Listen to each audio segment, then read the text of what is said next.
into his news without bothering to say hello. You said I should call if I found out anything definite about your client's whereabouts. I'm listening. Some big DJ is headlining at a hotel. 2 peeps confirmed that he'll be there tonight. I looked at my watch. It was just after 9:00 p.m. Can you text me the address? Already done. I appreciate it. I also found your client's last 3 agents and their whereabouts. I emailed you their details. Did you talk to any of them? I haven't had time to take a piss or grab a coffee in the last 36 hours. Your client doesn't sleep, and I lost him twice, once for 16 hours. I tried not to laugh. What was he doing? Crazy hikes, cliff diving, surfing, you name it. I honestly couldn't keep up. I'll be going off the clock for the next 24. I need to sleep. Thanks for helping out on such short notice. He hesitated and then spoke. Watch your 6. He'll keep you on your toes. For Terrence, this was about as big a warning as he would give me. The last time you said those words to me, I ended up in jail. If you get arrested, don't call me until my 24 hours are up. In 24 hours, I'll be on a flight back to Vancouver. He paused, and a noise came out of him that resembled a laugh. Good luck with that. I studied my reflection in the mirror. My sleeveless, blood-red jumpsuit did a good job of accentuating my best asset, my breasts. I wore a necklace that dangled just at the top of my cleavage. Playing up that part of my body usually kept eyes off my ass, which lately had seen far too much wine and not enough yoga. My sky-high heels added inches to the short frame I had inherited from my dad's side. I brushed out my auburn hair into big waves that cascaded over my shoulders, and, as a finishing touch, I applied my signature red lipstick. Winners always show up, no matter what.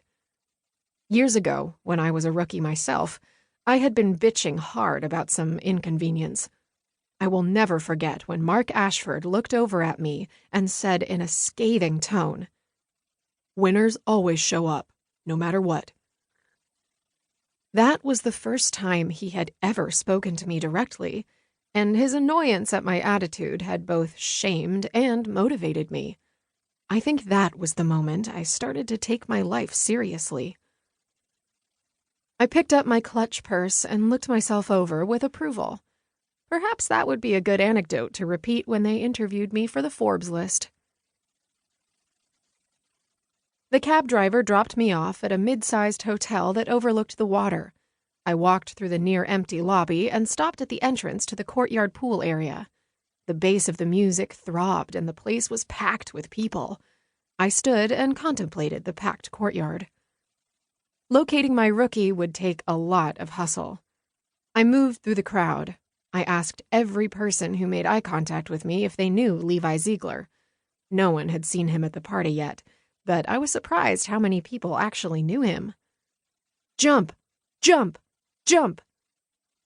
I glanced around at the crowd. Everyone's faces were tilted up towards the sky. High above us, on the roof of the hotel, silhouetted against the black of the sky, stood a man. The light from the party illuminated his indifferent expression. He had a shaved head, and he casually stood on the edge of the building, staring down at us like a god looking down on mortals. Jump! Jump! Jump! It took me a moment to process that the crowd was encouraging him to jump off the roof. I didn't know if I was scared for him or turned on by him, but I was unable to tear my gaze away. His dark, brooding eyes and no-fucks attitude mesmerized me. He's not going to jump, is he? I asked the woman beside me.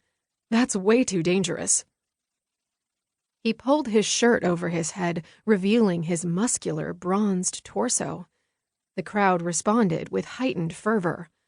I tried to remember the last time I had felt this much lust rush over me for a man I'd never met, but besides the first time I'd seen the movie Thor, I couldn't. Oh, he'll jump. Levi loves to do anything dangerous. My entire body froze as I turned towards her. Did you just say his name was Levi? Levi Ziegler? She grinned at me. The one and only. My gaze swung back to him. Oh,